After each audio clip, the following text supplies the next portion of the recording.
En el capítulo anterior hablamos de cómo nacieron los computadores, desde el Colossus hasta el Apple I. Vimos cómo pasaron de ser máquinas que ocupaban una habitación entera a dispositivos que hoy caben en un bolsillo. Y entendimos que sin hardware, software y chips, la inteligencia artificial no podría existir. Hasta ese momento, los computadores habían sido como calculadoras muy sofisticadas.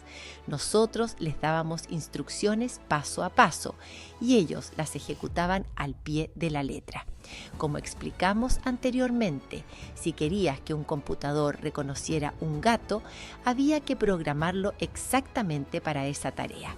Tenías que decirle que buscara bigotes, orejas puntiagudas, ojos redondos, etc. Y solo entonces el sistema iba a saber que eso era un gato. Pero ¿qué pasaría si en lugar de darle las respuestas le diéramos ejemplos y dejáramos que el modelo descubriera los patrones por sí solo? ¿Y si pudiera, entre comillas, aprender por sí solo?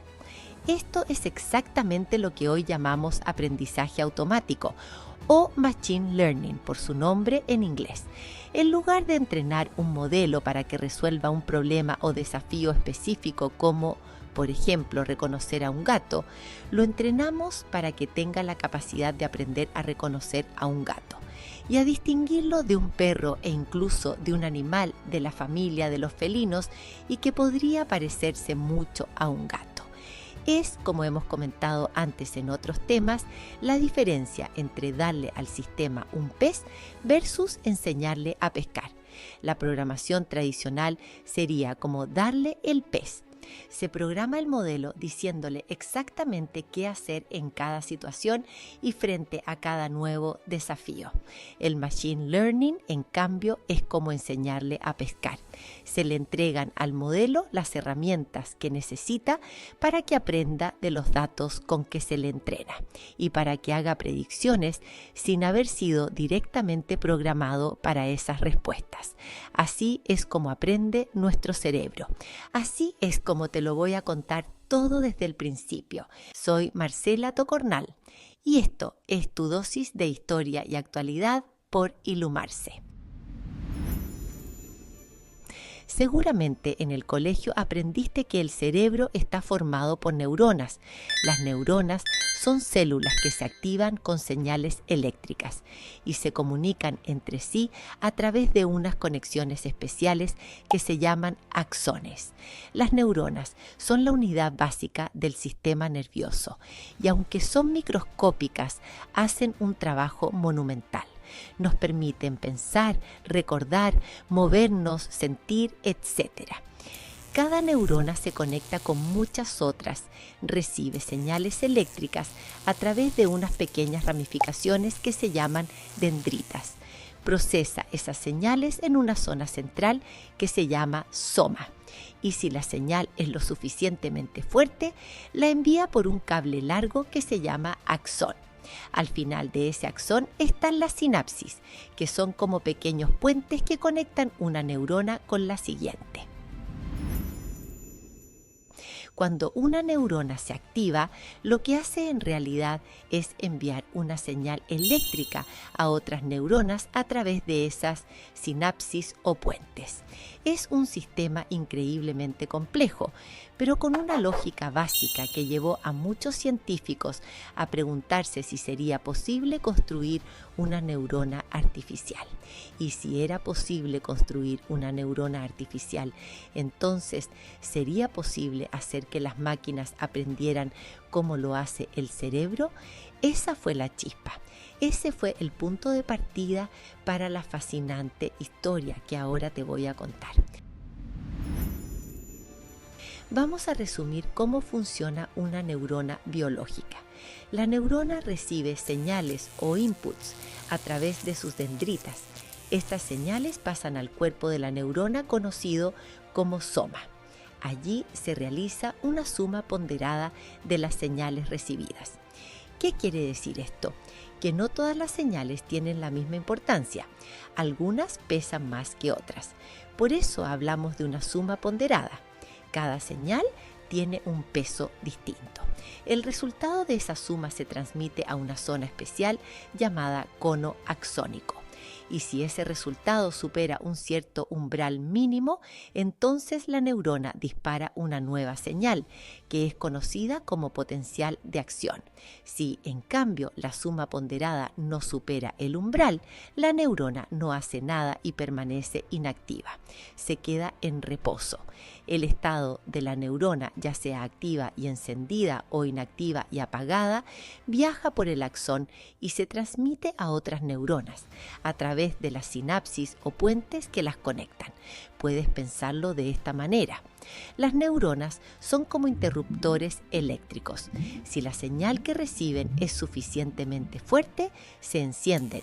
Si no, se quedan apagadas.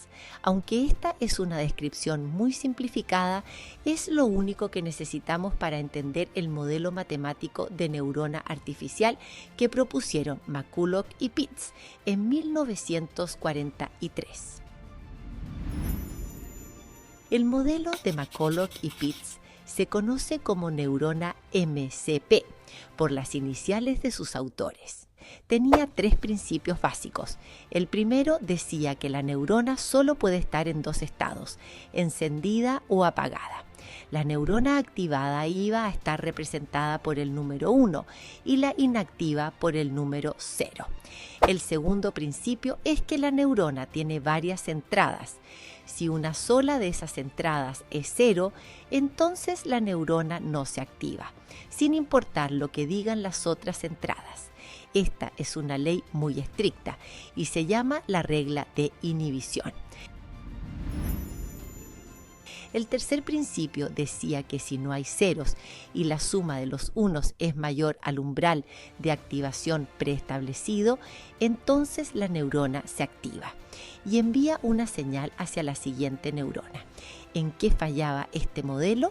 Uno de sus problemas es que solo podía resolver problemas lineales, es decir, relaciones simples como por ejemplo, si hace calor, abro la ventana.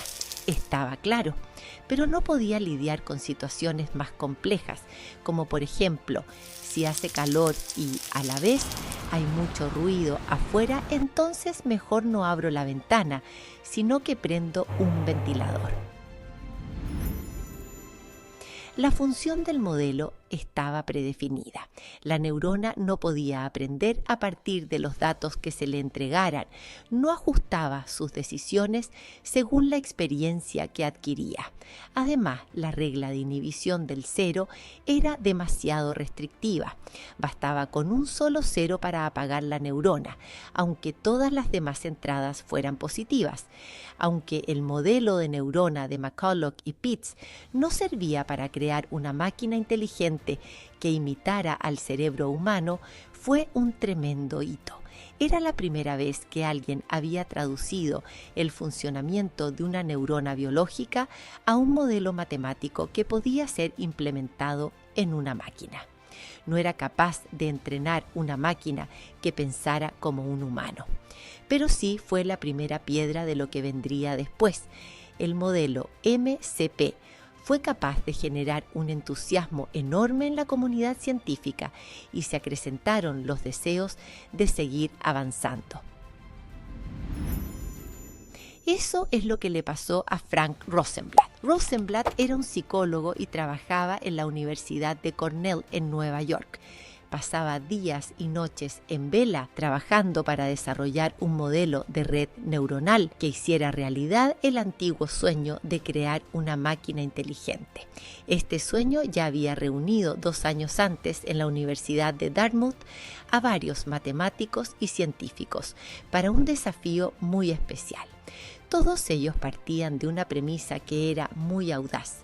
Decían que, abro comillas, cada aspecto del aprendizaje o cualquier otra característica de la inteligencia puede en principio ser descrita tan precisamente que una máquina puede ser hecha para simularla, cierro comillas. Este es el texto de la conferencia de Dartmouth, el momento fundacional, por así decirlo, de la inteligencia artificial. Fue un momento histórico. Fue la primera vez que se planteó seriamente la idea que ya Alan Turing había esbozado, la idea de crear máquinas capaces de, entre comillas, aprender como los humanos. Esta idea dejaba de ser una fantasía de la ciencia ficción y se convertía en un proyecto científico serio, con un equipo de científicos, una hoja de ruta y un objetivo muy claro. Para avanzar en ese camino era necesario imitar al cerebro, diseñar un sistema artificial que funcionara como una red de neuronas biológicas, una red capaz de aprender, ajustarse y tomar decisiones. Ese era el desafío que había hecho a Rosenblatt pasar muchas noches en vela, y ahora estaba empeñado y enfocado en conseguirlo. Frank Rosenblatt estaba convencido de que era posible lograrlo y en poco tiempo tendría algo para mostrarle al mundo. No era una máquina perfecta, ni mucho menos una mente artificial, pero era algo completamente nuevo, una máquina que según él podía ver y aprender por sí sola. El entusiasmo fue inmediato. Los titulares en los diarios hablaron de un invento que podría cambiarlo todo, pero ¿era realmente así? ¿Había nacido, por fin, la inteligencia artificial? En el próximo capítulo te voy a contar cómo Rosenblatt presentó su invento y por qué esta creación desató una nueva ola de entusiasmo, que luego fue seguida por una gran desilusión. Te invito a seguir recorriendo conmigo esta historia, porque la inteligencia artificial no apareció de un día para otro. Es el resultado de décadas de esfuerzo y de errores, de aprendizajes y de sueños que muchas veces parecían imposibles.